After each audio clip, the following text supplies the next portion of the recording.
നമുക്ക് ഈ social media ഒക്കെ വന്നതിന് ശേഷം നിങ്ങൾ ശ്രദ്ധിച്ചിട്ടുണ്ടോന്ന് അറിയില്ല, മലയാളിക്ക് ആരെ എന്ത് വേണമെങ്കിലും പറയാം, ആരുടെ എന്തൊക്കെ വേണേൽ വിളിക്കാമെന്ന് പറയില്ലേ. നമ്മുടെ സംസ്കാരമൊക്കെ എവിടെ പോയി? അടുത്തൊരു അനുഭവം ഉണ്ട്. ഒരു പോഡ്കാസ്റ്റ് ചെയ്യുന്ന സമയത്ത് കഷ്ടകാലത്തിന് ഞാനിട്ട് ഒരു റെഡ് ഷർട്ടായി പോയി. അപ്പോൾ നല്ല ഡീപ്പ് റെഡ് ആണ്. ആ വീഡിയോ എടുത്തതിന്റെ കുഴപ്പമാണോ എന്താ സംഭവിച്ചതെന്ന് അറിയില്ല, ഈ ചുണ്ട് നമ്മുടെ ഷർട്ടിന്റെ കളർ റെഡ് ആയി പോയി. അത് കളർ കൂടി കിടക്കുന്നതാണെന്നാണ് എഡിറ്റർ പറഞ്ഞത്. ഞാൻ അറിഞ്ഞില്ല, ഞാനൊന്നും ശ്രദ്ധിക്കാറില്ല. പക്ഷെ എല്ലാവരും കമന്റ് എഴുതിയെന്ന് പറഞ്ഞപ്പോഴാണ് ഞാൻ എടുത്ത് നോക്കിയത്. ലിപ്സ്റ്റിക്ക് കുറച്ചുകൂടി വാരി തേക്കട തെറ്റേ. അപ്പൊ അതിനിടയിൽ വേറൊരുത്തൻ ഈ ചുണ്ട് കണ്ടപ്പോൾ എനിക്കൊരു ആശയം തോന്നി, പുരുഷന്മാർക്ക് ഒരു ലിപ്സ്റ്റിക് ബ്രാൻഡ് തുടങ്ങി. അതിനിടയിൽ വേറൊരുത്തൻ അവന്റെ ചുണ്ട് നോക്കിയിരിക്കുന്ന നേരം കൊണ്ട് അവന്റെ വായിൽ നിന്ന് വരുന്നതെല്ലാം പ്രയോജനപ്പെടും നോക്കട നാരി. എന്താ നമ്മുടെ സമൂഹത്തിന് പറ്റിയത്? നമ്മളൊരു സോഷ്യൽ മീഡിയ ചെന്ന് നമുക്ക് സംസ്കാരം എന്ന് പറഞ്ഞൊരു സാധനമില്ലേ? ആരെ എന്ത് വിളിക്കാമെന്നാണോ?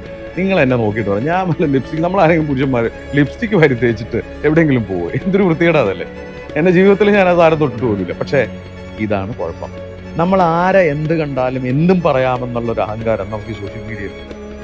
എന്തിനാണത്? നമ്മുടെ സംസ്കാരത്തെ അല്ലേ? സ്വന്തം അച്ഛനോ അമ്മയോ അങ്ങനെ ഒരു പോസ്റ്റ് ഇട്ട് കഴിഞ്ഞാൽ അവർ പറയോ ചെറ്റേ നാറി എന്നൊക്കെ പറയൂ? ശരിക്കും ഒന്ന് ആലോചിച്ച് നോക്കിയേ. ഒരു മനുഷ്യന്റെ സ്വഭാവം കാണണമെങ്കിൽ, അയാളുടെ വ്യക്തിത്വം അറിയണമെങ്കിൽ, അയാൾ സോഷ്യൽ മീഡിയയിൽ എന്ത് പോസ്റ്റ് ചെയ്യുന്നു എന്ന് അറിഞ്ഞാൽ മതി. തനി ഗുണം നമുക്ക് മനസ്സിലാവും.